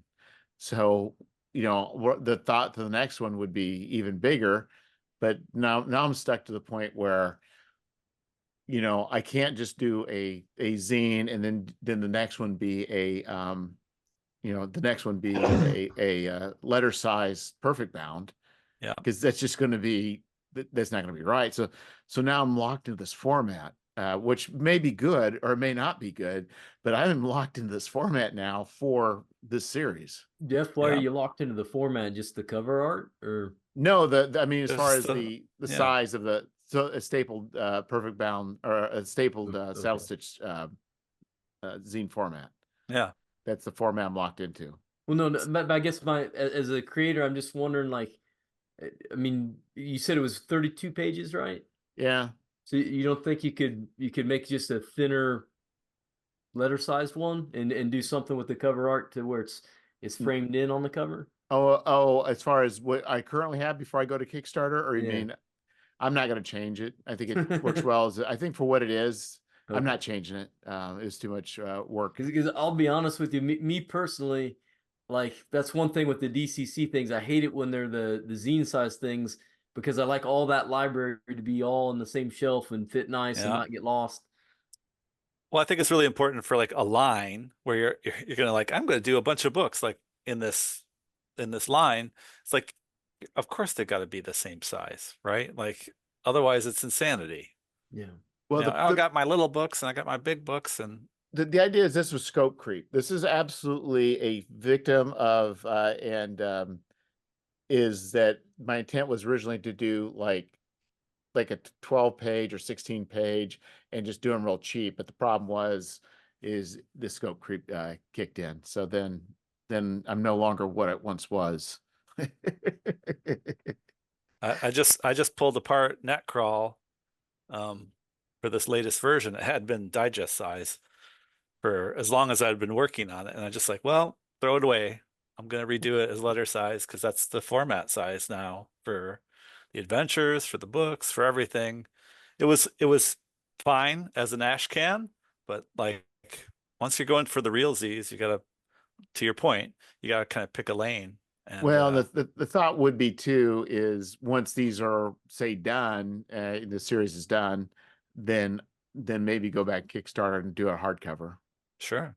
Yeah, and omnibus. do it in a yeah letter size format. So you know Yeah. that's another thought. But we'll see where that path leads. Who knows? It may not fund or it may not fund sufficiently for me to want to keep doing this. You never know. Life's a box of You never know. chocolates, right, Eric? So anyway, anything we do is speculation because we're not paid for it ahead of time. No, there's no pre-orders, right? It's you do a thing and then throw on Kickstarter and hope for the best. Yep. Well, I think we probably hitting the time space continuum. I think we're approaching what 2 hours? Over. Oh, Could be Yes. a This Old Dungeon episode, man. Yes, exactly. So guess I guess does anybody have any closing thoughts or any thing they felt that didn't get answered or addressed or put out there? This would be, I guess, a good time to throw it out. I mean, for me, I just wanted to thank y'all. I know that my post kind of prompted this, and y'all gave a lot of good suggestions tonight, and at least made me feel like I'm not alone out there. So I appreciate it. Yeah, not alone. This is your statement, I think, hit home with plenty of people, all of us. So yeah, appreciate you, making concerns public, but also asking for a conversation. Because like I always feel awful. Thankfully it doesn't happen like every day, but I always feel awful when I see like somebody making that post. It's like I'm out. It's like, oh, I would love to like we could have maybe there's something that somebody could have said that would have helped, at least helped. It's always sad to see a creator feel like they can't, they can't do it or they can't do it at the level that they wanted to do it. Um, so yeah, I really enjoyed this. Yeah, this reminds me of the early on of the police song "Message in a Bottle." Mm. So now there's 100 million bottles washed upon the shore, all with an SOS. So we're all in this, man. And I think the thing is, and part of the reason for the podcast was to kind of support people who are like us, and I get feedback from people that are appreciative of it. So we do feel like we're in a vacuum, and I think we're all kind of, well, I say all, but it, I just feel more and more like my nose is the grindstone, and I don't really look up much around anymore, and it's very easy to kind of get into a groove and not have maybe it's not successes here don't necessarily come very often, and so it can be kind of tough. And so I really do appreciate what you're going through, because that's something that is it's difficult when you're trying to raise a family, trying to support a family and run a business and pay people and be able to do what you love. Mm-hmm. And who knows, maybe we'll have some discussions afterwards and from what this is spurred on. I guess if anybody listening has wants to reach out to any of us and myself, feel free to. So I'll put people's contact information in the show notes. Yeah, y'all. Perfect. This has been great. Like I said, I think we all just gotta make friends and think about each other whenever we're getting out there and doing whatever we're doing. Yeah, and I think there's some things that we talked about we can be more purposeful about. And who knows, maybe this all sparks some other conversations with other people, but who knows what may come of this. So, but I think there's definitely ways we can support each other in different ways going forward. For sure.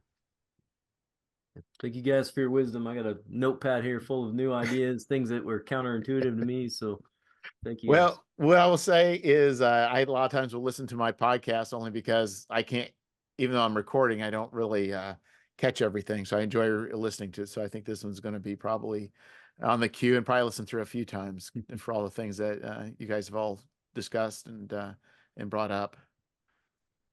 All right. Thanks for the platform, dude. Oh, Yeah. no, thanks a lot, for Jeff. joining. I'm glad you all were on board. So until next time, maybe we'll do a follow-up maybe in 6 months or a year or something and see where we're all at. Perfect. Awesome. Take care. Bye. Thanks.